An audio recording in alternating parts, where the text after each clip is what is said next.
अगर तेजस्वी जी को लगता है तो मुख्यमंत्री जी उनके वरीय नेता हैं, उनको अपने घर पर बुलाएं, अपने पिताजी अपने माताजी के सामने इस प्रकार की जितने भी तरह की सेक्स एजुकेशन की वो बात करते हैं तेजस्वी जी, वो लें, वो ग्रहण करें। सतीश बाबू को लिए मैं बता दूं, अब उनके लिए मुख्यमंत्री के पद पर बने रहना एक मिनट के लिए भी न उनके लिए उचित है और न बिहार के लिए। आखिर आपने पूरी महिला समाज को किस प्रकार से एक ऑब्जेक्ट ऑफ सेक्स रख के सामने लिए रख दिया? क्या महिला सिर्फ एक ऑब्जेक्ट ऑफ सेक्स है? भाई ये सब जानते हैं कि माता हमारी होती है, माता हम सब लोगों को जन्म देती है, हमारी जननी है वो। माननीय मुख्यमंत्री जी का दोनों सदनों में जो बयान आया है वो अगर आप देखिएगा तो पब्लिक डिसेंसी जो होती है पब्लिक लाइफ में, उसको बिल्कुल तार तार कर दिया है। उनका बयान जो है वो बिल्कुल अभद्र, जो कहिए अश्लील, अशिष्ट, अमर्यादित भाषा है वो। और इस प्रकार का जो उन्होंने बयान दिया है वो क्या दर्शाता है? इस बात को मैं कई दिनों से कह रहा हूँ और कई महीनों से आप मीडिया के साथी भी देख रहे हैं कि नीतीश बाबू शारीरिक रूप से और मानसिक रूप से स्वस्थ नहीं रह गए। और ये जो बयान उन्होंने दिया है ना, इस बात की पुष्टि करता है। मैं कोई डॉक्टर नहीं हूँ, लेकिन आप उनके जितने बयान हैं, पुराने बयान तो छोड़ दीजिए, आप मात्र एक सप्ताह में देख लीजिए उनका देख लीजिए रूटीन। सवेरे 9 बजे से कहाँ जाते हैं, किन किन के यहाँ जाते हैं। मुख्यमंत्री नीतीश बाबू का यही रूटीन था? कभी नहीं ये रूटीन था।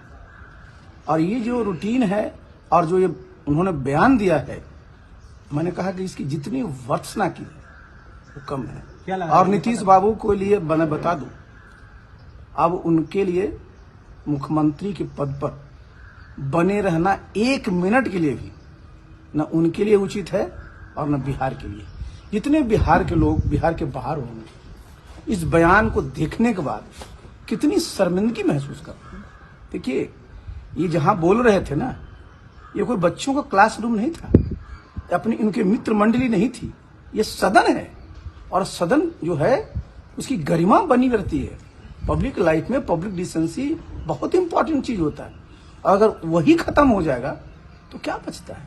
इसलिए जो उनके पार्टी के लोग हैं, जो महागठबंधन के लोग हैं, उनको तत्काल सोचना चाहिए। और आज 11 बजे से हाउस होता है ना, उसके पहले नीतीश बाबू को अपना इस्तीफा देकर करके और इस जो वक्तव्य दिया है उसके लिए माफी मांगना चाहिए। तेजस्वी यादव ने कहा है कि बयान को गलत तरीके से परोसा जा रहा है। देखिए, जो उन्होंने कहा है ना, तो सदन में इस प्रकार का बयान कहीं से उचित नहीं। और अगर तेजस्वी जी को लगता है तो मुख्यमंत्री जी उनके वरीय नेता हैं, उनको अपने घर पर बुलाएं, अपने पिताजी अपने माताजी के सामने इस प्रकार की जितने भी तरह की सेक्स एजुकेशन की वो बात करते हैं तेजस्वी जी, वो लें, वो ग्रहण करें। लेकिन ये जो है ना, ये सदन जो है, ये कोई उचित फोरम इस प्रकार के व्यक्तित्व के लिए नहीं है। और मैं तो स्पष्ट कर रहा हूं ना, ये दर्शाता है कि नीतीश बाबू कहीं से भी अब शारीरिक रूप से और मानसिक रूप से स्वस्थ नहीं है। उनकी मानसिक रुग्णता का यह परिचायक है। और एक मानसिक रूप से रुग्ण व्यक्ति क्या प्रदेश को की सेवा कर पाएगा? कई महिला हाउस में रो गई है इस बात में। देखिए, महिला रोएगी क्यों नहीं साहब? आखिर आपने पूरी महिला समाज को किस प्रकार से एक ऑब्जेक्ट ऑफ सेक्स रख के सामने लिए रख दिया? क्या महिला सिर्फ एक ऑब्जेक्ट ऑफ सेक्स है? भाई ये सब जानते हैं कि माता हमारी होती है, माता हम सब लोगों को जन्म देती है, हमारी जननी है वो। जैसे धरती माता है वैसे हमारी माता है, जैसे हमारी भारत माता है वैसे वो माता है। और माता का सम्मान करना जो आदमी भूल जाए, इसका मतलब क्या है? नीतीश बाबू को आप भी जानते हैं, हम भी जानते हैं, वो जब भी अगर नॉर्मल होते थे, इस प्रकार का अमर्यादित, अभद्र, अश्लील वक्तव्य कभी आया है उनका क्या?